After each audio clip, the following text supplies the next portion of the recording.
বাবা, আমার ইজ্জত এখন তোমার হাতে। আমার মস্ত বড় ভুল হয়ে গেছে। আমি নিজের হাতে নিজের মেয়ের ঘর নষ্ট করেছি। আমার খুব ভুল হয়ে গেছে।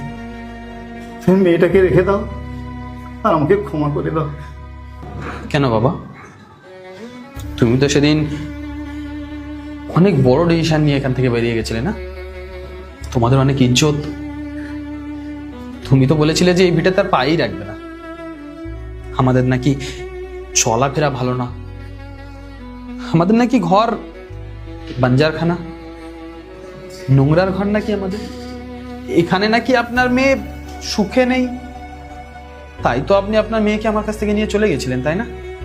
তাহলে এখন আপনার মেয়েকে ফিরিয়ে কেন আনছেন?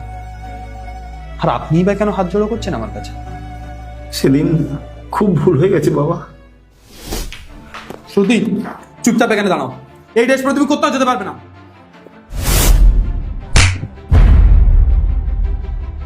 নিজের লিমিটটা ভুলে যেও না, লিমিটের মধ্যে থাকো।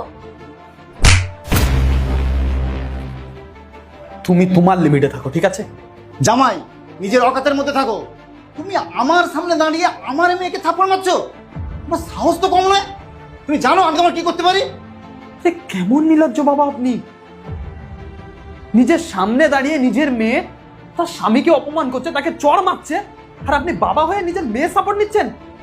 এক মিনিট, উনি কি ভুল কথা বলেছেন? উনি যা বলেছেন ঠিকই বলেছেন। আর নিজেকে দেখো কতটা নোংরা নিজ মানসিকতা। তোমরা এখনো পড়ে আছো এই শর্ট ড্রেস নিয়ে। শুধু তুমি না, তোমার পুরো ফ্যামিলির নিজ মানসিকতা। নিজ মানসিকতা আমার, আমার পরিবারে? হ্যাঁ, নিজ মানসিকতা তো তোমার, নিজ মানসিকতা তোমার বাবার। এই, আওয়াজ নিচে করে কথা বলো। আর আমার বাবাকে না কোনো কিছু বলার দরকারও নেই। যেদিন থেকে আমি তোমাকে বিয়ে করেছি না, আমার জীবনটা নরক তৈরি হয়ে গেছে।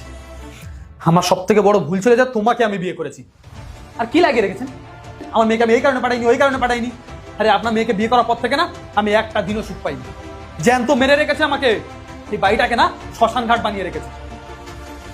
আমি তো দূরের কথা, আমার বাবা মা না ওর সাথে এক মিনিটও থাকতে চাই। আরে আমি তো নিজেই চাইছিলাম না যে তোমার মতো একটা জঘন্য ছেলের সাথে আমার মেয়ের বিয়েটা হোক। আমাদের মস্ত বড় ভুল হয়ে গেছে। ঠিক আছে, এতই যতক্ষণ প্রবলেম, তাহলে এখানে থেকে আর নাটক করে কি লাভ? কম্প্রোমাইজ করে তো লাভ নেই না। ডিভোর্স দিয়ে দাও আমাকে, আর গিয়ে নিজের সুখে শান্তিতে বাস করো, যাও। হাই মা, আর শোনো, তোমার সাথে দেখা হবে কোর্টে। পার্ট 2 দেখতে সাবস্ক্রাইব করুন SJ সোনি ব্লগ 2M।